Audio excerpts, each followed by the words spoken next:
ಎಲ್ಲರಿಗೂ ನಮಸ್ಕಾರ.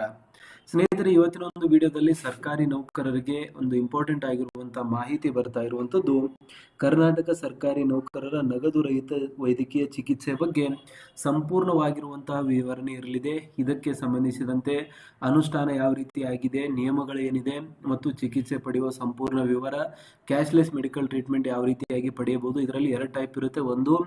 ಒಂದು ಕ್ಲೇಮ್ ಅನ್ನ ಮಾಡುವಂಥದ್ದು, ಮೊದಲು ನೀವು ಹಣವನ್ನ ನಿಮ್ಮ ಒಂದು ಜೇಬಿನಿಂದ ಭರಿಸಿ ಆಮೇಲೆ ಕ್ಲೇಮ್ ಪಡೆಯುವಂಥದ್ದು. ಅದರಲ್ಲಿಯೂ ಕೂಡ ಸೆಟಲ್ಮೆಂಟ್ ಅಲ್ಲಿ ಡಿಲೇ ಆಗುತ್ತೆ ಮತ್ತು ಪೇಪರ್ ವರ್ಕ್ ತುಂಬಾ ಜಾಸ್ತಿ ಆಗುತ್ತೆ. ಆದರೆ ಇನ್ನೊಂದಿದೆ ಕ್ಯಾಶ್ಲೆಸ್ ಮೆಡಿಕಲ್ ಟ್ರೀಟ್ಮೆಂಟ್ ವ್ಯವಸ್ಥೆ ಅಂತ. ನೀವು ಹಾಸ್ಪಿಟಲ್ಗೆ ಅಡ್ಮಿಟ್ ಆಗೋಕ್ಕಿಂತ ಮುಂಚೆನೆ ಅಪ್ರೂವಲ್ ಅನ್ನ ಪಡೆದು, ಅಪ್ರೂವಲ್ ಕೂಡ ತುಂಬಾ ಬೇಗ ಸಿಗುತ್ತೆ ಇವಾಗ. ಅಂಡ್ ನೀವು ಅಡ್ಮಿಟ್ ಆದ್ರೆ ನೀವು ₹1 ಕೂಡ ಕೊಡುವಂತ ಅವಶ್ಯಕತೆ ಇಲ್ಲ. ಸಂಪೂರ್ಣವಾಗಿರುವಂತಹ ವೆಚ್ಚ ಸರ್ಕಾರದಿಂದ ಡೈರೆಕ್ಟ್ ಆಗಿ ಭರಿಸಲಾಗುತ್ತದೆ. ಸೊ ಈ ಒಂದು ಯೋಜನೆಗೆ ಸಂಬಂಧಿಸಿದಂತೆ ಯಾರೆಲ್ಲ ಅರ್ಹರಾಗಿದ್ದಾರೆ, ಪತಿ ಅಥವಾ ಪತ್ನಿ, ಅವರ ಒಂದು ಪೇರೆಂಟ್ಸ್, ಮಕ್ಕಳಿದ್ರೆ ಎಷ್ಟು, ಮಕ್ಕಳು ಅವಲಂಬಿತರಾಗಿರುವಂತಹ ಮಕ್ಕಳು ಎಷ್ಟು, ಅಂಡ್ ಅವಲಂಬಿತ ಒಂದು ಅಪ್ಪ ಅಮ್ಮ ಅವರಿಗೂ ಕೂಡ ಇದಕ್ಕೆ ಸಂಬಂಧಿಸಿದಂತೆ ಒಂದು ಪ್ರಾವಿಷನ್ ನೀಡಲಾಗಿದೆ. ಸೊ ಎಲ್ಲ ಒಂದು ವಿಷಯಗಳಿಗೆ ಸಂಬಂಧಿಸಿದಂತೆ ಇವತ್ತಿನ ಒಂದು ವಿಡಿಯೋದಲ್ಲಿ ಇಂಪಾರ್ಟೆಂಟ್ ಆಗಿರುವಂತಹ ಅಪ್ಡೇಟ್ ಅನ್ನ ನಾವು ಪಡೆಯೋಣ. ಸೊ ಹಾಗಾಗಿ ವಿಡಿಯೋನ ಕೊನೆವರೆಗೂ ನೋಡಿ. ಅಂಡ್ ಚಾನಲ್ಗೆ ಇನ್ನೂ ಸಬ್ಸ್ಕ್ರೈಬ್ ಆಗಿಲ್ಲ ಅಂದ್ರೆ ದಯವಿಟ್ಟು ಸಬ್ಸ್ಕ್ರೈಬ್ ಮಾಡ್ಕೊಳ್ಳಿ. ಸರ್ಕಾರಿ ನೌಕರರು ಮತ್ತು ಪಿಂಚಣಿದಾರರಿಗೆ ಉಪಯುಕ್ತವಾಗಿರುವಂತಹ ಮಾಹಿತಿಯನ್ನ ನಾವು ಡೇ ಟು ಡೇ ಕೊಡ್ತಾ ಇರ್ತೇವೆ. ಸೊ ಇಲ್ಲಿ ನೋಡ್ತಾ ಇರುವಂತದ್ದು ಕರ್ನಾಟಕ ಸರ್ಕಾರಿ ನೌಕರರ ನಗದು ರಹಿತ ವೈದ್ಯಕೀಯ ಚಿಕಿತ್ಸೆ ಸಂಜೀವಿನಿ ಯೋಜನೆ ಅನುಷ್ಠಾನ ನಿಯಮಗಳು ಮತ್ತು ಚಿಕಿತ್ಸೆ ಪಡೆಯುವ ಸಂಪೂರ್ಣವಾದಂತಹ ವಿವರ ಅಂತ ಕರೀತಿದ್ದಾರೆ. ಸೊ ಹಾಗಾದ್ರೆ ಮೊಟ್ಟ ಮೊದಲನೇದಾಗಿ ನಗದು ರಹಿತ ಚಿಕಿತ್ಸೆ ಅಂದ್ರೆ ಏನು ಅಂತ ನಾವು ನೋಡೋದಾದ್ರೆ, ಸೊ ಮೊಟ್ಟ ಮೊದಲನೇದಾಗಿ ನಗದು ರಹಿತ ಚಿಕಿತ್ಸೆ ಅಂದರೆ ಏನು?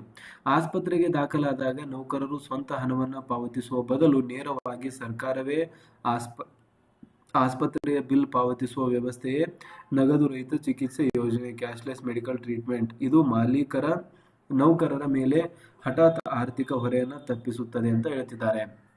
ಅಂದ್ರೆ ಯಾವುದೇ ಒಂದು ಕಾಯಿಲೆ ಬಂದಾಗ ಅಥವಾ ಶಸ್ತ್ರಚಿಕಿತ್ಸೆ ಒಂದು ಅವಶ್ಯಕತೆ ಇದ್ದಾಗ ಸರ್ಕಾರಿ ನೌಕರರು ತಮ್ಮ ಜೇಬಿನಿಂದ ಹಣವನ್ನ ಭರ್ತಿ ಮಾಡದೆ ಸರ್ಕಾರವೇ ಆ ಒಂದು ಹಣ ಭರ್ತಿ ಮಾಡುವಂತ ಪ್ರಕ್ರಿಯೆಗೆ ನಗದು ರಹಿತ ಚಿಕಿತ್ಸೆ ಅಂತ ಕರೀತಾರೆ. ಕ್ಯಾಶ್ಲೆಸ್ ಮೆಡಿಕಲ್ ಟ್ರೀಟ್ಮೆಂಟ್ ವ್ಯವಸ್ಥೆ ಅಂತ ಕರೆಯಲಾಗುತ್ತದೆ.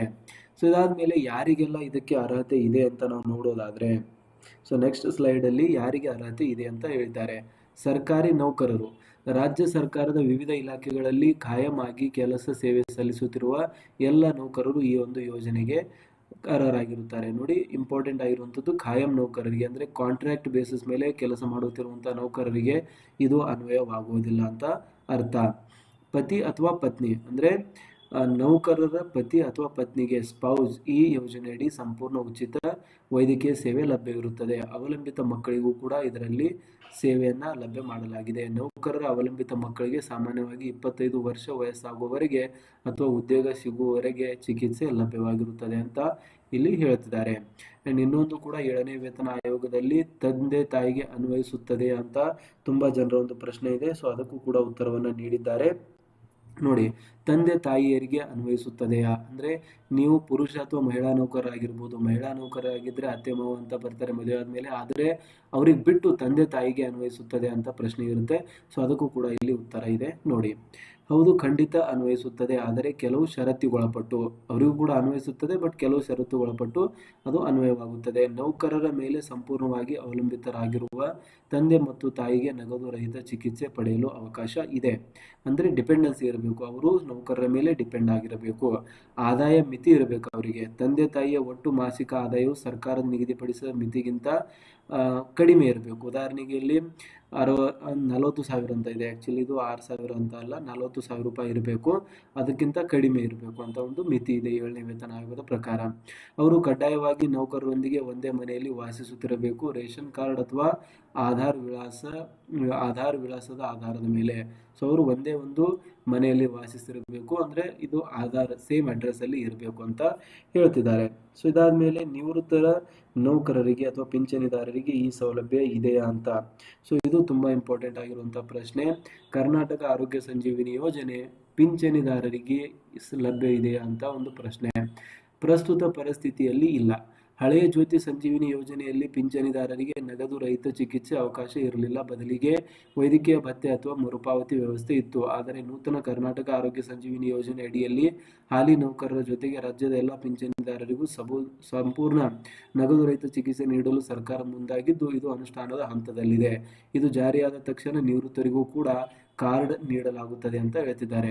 ಅಂದ್ರೆ ಇದು ಅನುಷ್ಠಾನದ ಹಂತದಲ್ಲಿದೆ, ಇನ್ನೂ ಕೂಡ ಪಿಂಚಣಿದಾರರಿಗೆ ಸದ್ಯಕ್ಕೆ ಕರ್ನಾಟಕದಲ್ಲಿ ಜಾರಿ ಆಗಿರುವುದಿಲ್ಲ.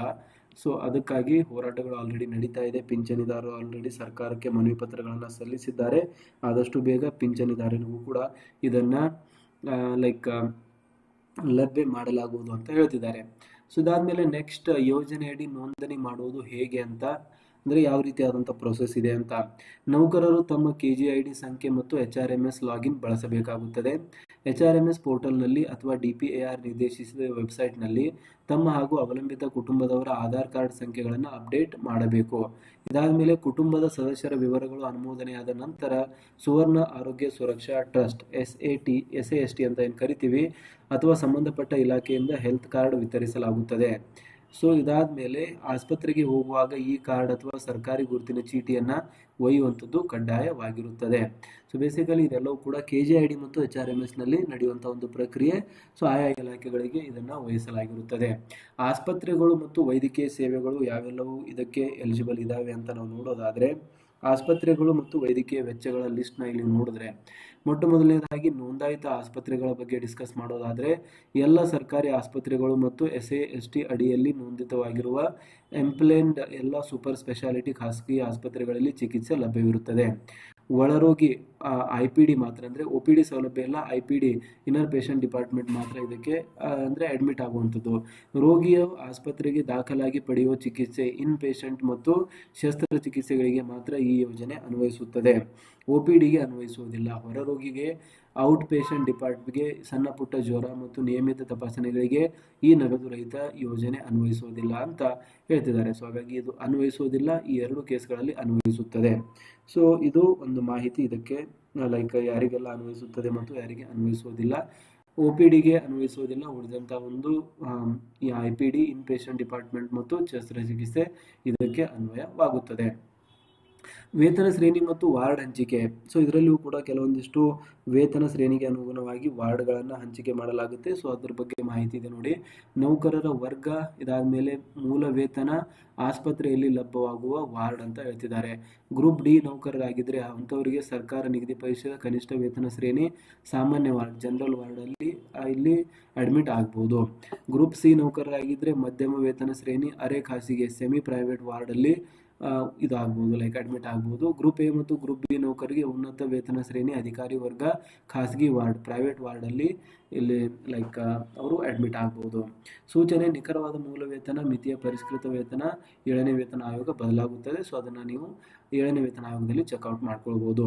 ಸೊ ಚಿಕಿತ್ಸೆ ಪಡೆಯುವ ಹಂತವಾಗಿರುವಂಥ ಒಂದು ಪ್ರಕ್ರಿಯೆ ಏನಿದೆ ಅಂತ ನಾವು ನೋಡಿದ್ರೆ, ಸೊ ಮೊಟ್ಟ ಮೊದಲನೇದಾಗಿ ಒಂದನೇದು ಆರೋಗ್ಯ ಮಿತ್ರ ಭೇಟಿ. ನೋಂದಾಯಿತ ಆಸ್ಪತ್ರೆಗಳಿಗೆ ಭೇಟಿ ನೀಡಿದ ತಕ್ಷಣ ಅಲ್ಲಿರುವ ಆರೋಗ್ಯ ಮಿತ್ರ ಕಿಯೋಸ್ಕಿ ಅಥವಾ ಪ್ರತಿನಿಧಿಯನ್ನ ಸಂಪರ್ಕಿಸಬೇಕು. ಸೊ ಮೊಟ್ಟ ಮೊದಲನೇದಾಗಿ ನೀವು ಹೋದ್ಮೇಲೆ ಅಲ್ಲಿ ಒಂದು ಡೆಸ್ಕ್ ಇರುತ್ತೆ, ಆರೋಗ್ಯ ಮಿತ್ರ ಅಥವಾ ಆರೋಗ್ಯ ಕಿಯೋಸ್ಕಿ ಅಂತ ಇರುತ್ತೆ. ಸೊ ಅವರಿಗೆ ನೀವು ಭೇಟಿಯನ್ನ ನೀಡಬೇಕಾಗುತ್ತದೆ. ಸೊ ಇದಾದ ಮೇಲೆ ನೆಕ್ಸ್ಟ್ ಗುರುತಿನ ಚೀಟಿಯನ್ನು ಪರಿಶೀಲನೆ ಮಾಡಲಾಗುತ್ತೆ. ನಿಮ್ಮ ಸಂಜೀವಿನಿ ಕಾರ್ಡ್, KGID ಸಂಖ್ಯೆ ಮತ್ತು ಆಧಾರ್ ಕಾರ್ಡ್ ನೀಡಿ ಬಯೋಮೆಟ್ರಿಕ್ ದೃಢೀಕರಣ ಮಾಡಿಸಿಕೊಳ್ಳಬೇಕು. ಇದಾದ ಮೇಲೆ ನೆಕ್ಸ್ಟ್ ಪಾಯಿಂಟ್ ಏನು ಹೇಳುತ್ತೆ, ಮೂರನೇ ಒಂದು ಪಾಯಿಂಟು ಪೂರ್ವಾನುಮತಿ, ಪ್ರೀ ಆಥರೈಸೇಷನ್.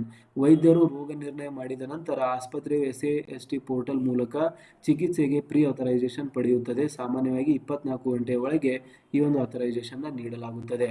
4ನೇ ಪಾಯಿಂಟ್ ಬಂದ್ಬಿಟ್ಟು ಚಿಕಿತ್ಸೆ ಮತ್ತು ಬಿಡುಗಡೆ.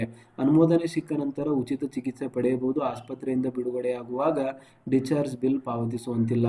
ಸೊ ಇದು ಆಲ್ರೆಡಿ ಪ್ರೀ ಅಪ್ರೂವಲ್ ಅಂತ ಕರಿತೀವಿ, ಆಲ್ರೆಡಿ ಅಪ್ರೂವಲ್ ಸಿಕ್ಕಿರುತ್ತೆ. ಸೊ ಹಾಗಾಗಿ ಮುಂದೆ ಆ ಚಿಕಿತ್ಸೆ ಮತ್ತು ಬಿಡುಗಡೆಗೆ ಸಂಬಂಧಿಸಿದಂತೆ ಯಾವುದೇ ರೀತಿಯಾದಂಥ ಬಿಲ್ಲನ್ನು ಪಾವತಿ ಮಾಡುವಂಥ ಅವಶ್ಯಕತೆ ಇರುವುದಿಲ್ಲ ಅಂತ ಹೇಳ್ತಿದ್ದಾರೆ.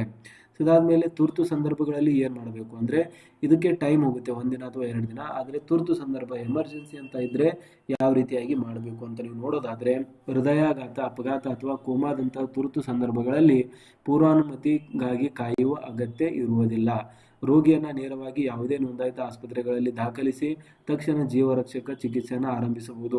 ಚಿಕಿತ್ಸೆ ಆರಂಭವಾದ 48 ಗಂಟೆಗಳ ಒಳಗೆ ಆಸ್ಪತ್ರೆ ಆಡಳಿತ ಮಂಡಳಿಯು ಟ್ರಸ್ಟ್ಗೆ ಎಸ್ಟಿ ಮಾಹಿತಿ ನೀಡಿ ನಂತರದ ಅನುಮೋದನೆಯನ್ನು ಪಡೆದುಕೊಳ್ಳುತ್ತದೆ. ಸೊ ಇದು ಕೂಡ ಒಂದು ಆಪ್ಷನ್ ಇರುತ್ತೆ. ನೀವು ಡೈರೆಕ್ಟ್ ಆಗಿ ಅಡ್ಮಿಟ್ ಆಗಿ 48 ಗಂಟೆಗಳ ಒಳಗಾಗಿ SITS ಒಂದು ಮಾಹಿತಿಗೆ ನೀಡಿ ಅವರಿಂದ ಒಂದು ಅನುಮೋದನೆಯನ್ನು ಪಡೆದುಕೊಳ್ಳಬಹುದಾಗಿದೆ. ಸೊ ಇದಕ್ಕೆ ಸಂಬಂಧಿಸಿದಂತೆ ಇತರ ಅಂಶಗಳೇನಿದೆ ಗಮನಿಸಬೇಕಾಗಿರುವಂಥ ಅಂಶಗಳಂತ ನಾವು ನೋಡೋದಾದ್ರೆ, ಪ್ಯಾಕೇಜ್ ದರಗಳು ಯಾವ ರೀತಿ ಇರುತ್ತೆ ಅಂತ. ಆಸ್ಪತ್ರೆಗಳು ಸರ್ಕಾರ ನಿಗದಿಪಡಿಸಿದ ಪ್ಯಾಕೇಜ್ ದರದಲ್ಲಿಯೇ ಚಿಕಿತ್ಸೆ ನೀಡಬೇಕು. ಔಷಧಿಗಳು, ಬೆಡ್ ಚಾರ್ಜ್, ಶಸ್ತ್ರಚಿಕಿತ್ಸಾ ವೆಚ್ಚ ಎಲ್ಲವೂ ಇದರಲ್ಲಿ ಸೇರಿರುತ್ತದೆ. ಆಸ್ಪತ್ರೆಗಳು ನೌಕರರಿಂದ ಹೆಚ್ಚುವರಿ ಹಣ ಕೇಳುವಂತಿಲ್ಲ. ಸೊ ಆಸ್ಪತ್ರೆಗಳು ನೌಕರರಿಂದ ಹೆಚ್ಚುವರಿ ಹಣವನ್ನು ಕೇಳಬಾರದು ಅಂತ ಇಲ್ಲಿ ರೂಲ್ಸ್ ಇದೆ. ಸಹಾಯವಾಣಿ ಕೂಡ ಇರುವಂಥದ್ದು ಇದಕ್ಕೆ. ಆಸ್ಪತ್ರೆಯವರು ಚಿಕಿತ್ಸೆ ನಿರಾಕರಿಸಿದರೆ ಅಥವಾ ಹೆಚ್ಚುವರಿ ಹಣಕ್ಕೆ ಒತ್ತಾಯಿಸಿದರೆ ನೌಕರರು ಟೋಲ್ ಫ್ರೀ ಸಹಾಯವಾಣಿ 104 ಅಥವಾ 1800-425-8330ಗೆ ಕರೆ ಮಾಡಿ ದೂರನ್ನು ಕೂಡ ನೀಡಬಹುದಾಗಿದೆ ಇನ್ ಕೇಸ್ ಆಸ್ಪತ್ರೆಯಲ್ಲಿ ಯಾವುದೇ ರೀತಿಯಾದಂಥ ಒಂದು ಡಿಸ್ಪ್ಯೂಟ್ ನಡೆದರೆ. ಇದಾದಮೇಲೆ ನೆಕ್ಸ್ಟ್ ಆರೋಗ್ಯವೇ ಮಹಾಭಾಗ್ಯ ಅಂತ ಹೇಳಲಾಗುತ್ತೆ. ನಗದು ರಹಿತ ಚಿಕಿತ್ಸಾ ಯೋಜನೆಯು ಸರ್ಕಾರಿ ನೌಕರ ಮತ್ತು ಅವರ ಕುಟುಂಬದ ಜೀವರಕ್ಷಣೆಯ ಸಂಜೀವಿನಿ ಆಗಿದೆ. ಸರಿಯಾದ ಸಮಯದಲ್ಲಿ ಇದರ ಸದುಪಯೋಗ ಪಡಿಸಿಕೊಳ್ಳಿ. ಸುವರ್ಣ ಆರೋಗ್ಯ ಸುರಕ್ಷಾ ಟ್ರಸ್ಟ್ SAST ಹೇಳುವಂಥದ್ದು. ಇದಕ್ಕೆ ಸಂಬಂಧಿಸಿದಂತೆ ಏನಾದರೂ ಪ್ರಶ್ನೆಗಳಿದ್ರೆ ಕಮೆಂಟಲ್ಲಿ ತಿಳಿಸಿ ಮತ್ತು ಈ ಒಂದು ವಿಡಿಯೋನ ಲೈಕ್ ಮಾಡೋದು ಮರಿಬೇಡಿ. ಸೊ ಇದಿಷ್ಟಾಗಿತ್ತು ಇವತ್ತಿನ ವಿಡಿಯೋದಲ್ಲಿ ಆರೋಗ್ಯ ಯೋಜನೆಗೆ ಸಂಬಂಧಿಸಿದಂತೆ ಸಂಪೂರ್ಣವಾಗಿರುವಂಥ ಮಾಹಿತಿ. ಸೊ ನಿಮಗೆ ಇದರಲ್ಲಿ ಪ್ರಶ್ನೆಗಳು ಕೂಡ ಇರ್ಬೋದು, ಅವುಗಳನ್ನು ಕಮೆಂಟಲ್ಲಿ ತಿಳಿಸಿ. ಆ್ಯಂಡ್ ಇನ್ನೊಂದು ಪ್ರಮುಖವಾಗಿರುವಂಥ ಒಂದು ಪ್ರಶ್ನೆ ಬರುತ್ತೆ, ಯಾವೆಲ್ಲ ಹಾಸ್ಪಿಟಲ್ಗಳು ಇದರಲ್ಲಿ ಇನ್ಕ್ಲೂಡ್ ಆಗಿದ್ದಾವೆ ಅಂತ. ಸೊ ಆ ಒಂದು ಹಾಸ್ಪಿಟಲ್ಗಳ ಕಂಪ್ಲೀಟ್ ಆಗಿರುವಂಥ ಲಿಸ್ಟ್ ಇದೆ. ಅದು ಆರೋಗ್ಯ ಟ್ರಸ್ಟ್ನ ಒಂದು ವೆಬ್ಸೈಟಲ್ಲಿ ಕೂಡ ಸಿಗುತ್ತೆ ಅಥವಾ ಎಕ್ಸೆಲ್ ಸೀಟ್ ಇದೆ ನಮ್ಮ ಹತ್ರ. ನಾವು ಕಮೆಂಟ್ ಬಾಕ್ಸಲ್ಲಿ ಅದರ ಒಂದು ಲಿಂಕನ್ನು ಕೂಡ ನೀಡ್ತೇವೆ. ಸೊ ಅದರಲ್ಲಿ ಸಂಪೂರ್ಣವಾಗಿರುವಂಥ ಹಾಸ್ಪಿಟಲ್ನ ಲಿಸ್ಟ್ ಇದೆ. ಯಾವ ಹಾಸ್ಪಿಟಲ್ನಲ್ಲಿ ಈ ಒಂದು ಟೈಅಪ್ ಇದೆ ಅಂತ, ಯಾವ ಹಾಸ್ಪಿಟಲ್ನಿ ಬೇಸಿಕಲಿ ಚಿಕಿತ್ಸೆಯನ್ನು ಪಡೆಯಬಹುದು ಅಂತ ನೀವು ಅದರಿಂದ ತಿಳಿದುಕೊಳ್ಳಬಹುದಾಗಿದೆ. ಸೊ ಮಾಹಿತಿ ಒಳ್ಳೆಯದಿದ್ದರೆ ಖಂಡಿತವಾಗೂ ಇದನ್ನು ಎಲ್ಲರ ಜೊತೆ ಶೇರ್ ಮಾಡಿ ಅಂತ ಹೇಳ್ತಾ ಇವತ್ತಿನ ವಿಡಿಯೋನ ಇಲ್ಲಿಗೆ ನಿಲ್ಲಿಸೋಣ. ಜೈ ಹಿಂದ್, ಜೈ ಕರ್ನಾಟಕ.